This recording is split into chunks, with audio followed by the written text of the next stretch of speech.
Alright, so here is the Bar A automatic horse and livestock drinkers. So it's an automatic water system for the animals. Basically they can come up, hold it down, fills up pretty quick.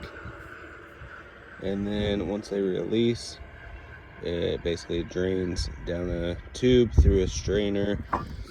And then what you're supposed to do is basically build a pit underneath of it to allow the water to seep into and then seep out of. So the pit should be made of number 4 larger stone. I put fabric between the soil and the stone to keep it separated. But what you'll see in this video is basically came out of the waterer, went over, trenched. Homeowner told me about where the water line was. He also said that there was about a 2 feet separation between the water line and a power line that is running out here for the existing trough. He was wrong. I am he. I put it in 9 years ago. Basically, I forgot that out here I did not have a separation, but nevertheless ended up hitting them the hard way. Caused a little bit of an issue. There's a fitting underneath the ground over here coming to this frost-free valve. I ended up breaking that. I had to dig up a huge area over here, repair that. It's tied in back there. But basically, I had an underground water line already out here, tied into it, ran it over, and it's a standalone horse and livestock waterer. So, enjoy the video. If you have any questions, feel free to ask. Hoping to be adding this as a service for the upcoming year. Be happy to put one in for you.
What's up, little dude?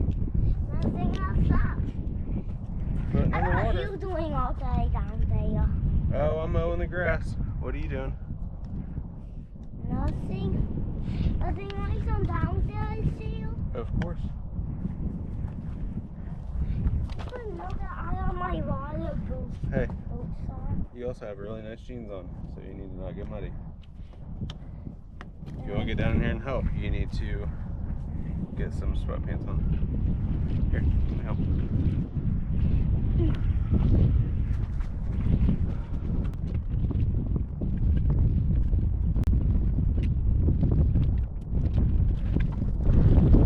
Alright, so just give a quick idea of what's going on here. We've got our main water line we're going to tie into over here. It's right under the front of the tracks of the excavator. Got our trench dug over, so we haven't finished getting all the way to the main, but we're pretty close. I just want to get this wrapped up as quick as I can, just because we've got horses out here. But the way that this works, it's got this hose that comes out of the bottom of the water that you connect your main line to. They actually send this plastic fitting with it, which I'm not a big fan of. So I replaced it with brass. You can see it right down in there. Brass fitting going to my pecs. I already know that I've got 3/4 inch pecs that I ran out here 9 years ago that I'm tapping into. But the way this water works is the water line comes in the bottom. It's got a shut off valve inside if you ever have to do work on it. Shut the valve off, do any repairs. And then on the top you've got this flap. Basically you teach the animals to hold it down, fills up with water, they release, and then it slowly drains out the bottom there. Kind of a simple design. Very similar to a frost-free valve. The water connection is right next to the valve. So basically there's a lever rod that goes the whole way down. Turns the water on and off at the very bottom. So for this unit, you're supposed to have the top 20 inches above your finished elevation. So what I did with the lasers, I took the baseline of finished elevation, I took it down 38 inches, which is the measurement from the bottom of the unit to the 20-inch mark. I took it another 24 inches below that, and that's how I got my original cut. So basically I've got a 5x5 square here, 2 feet of stone in it. The unit is sitting on top of that, and what that does is that allows the unit to drain the water out, has a place for the water to go. We've got our fabric on top of it so we can backfill with the dirt that we have.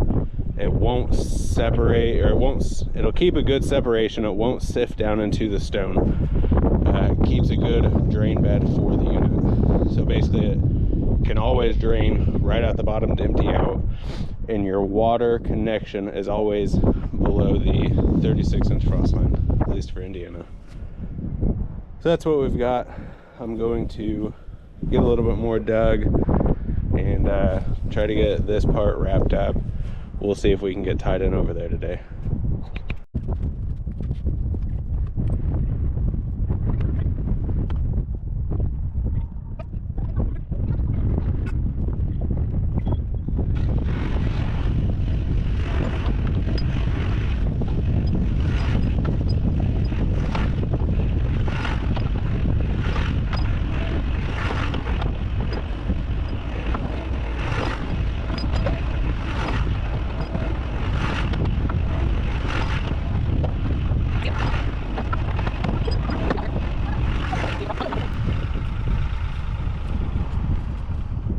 What I just did to him? What? He came up here and was standing right here, and I said, "Don't fall in," and I pushed him. Did you push him into it? No, but it was close. Okay. What do you think? Hey, Mommy! Hey, got me! Wow.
Well, good news and bad news.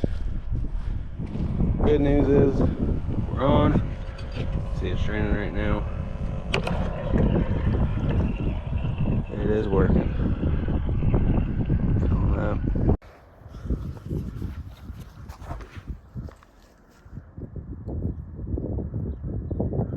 So, apparently somewhere on this line goes underground and then runs over to this spigot. Apparently when I found it the hard way, it's knocked fitting loose because it's just spewing out of the ground. So, got another thing to fix.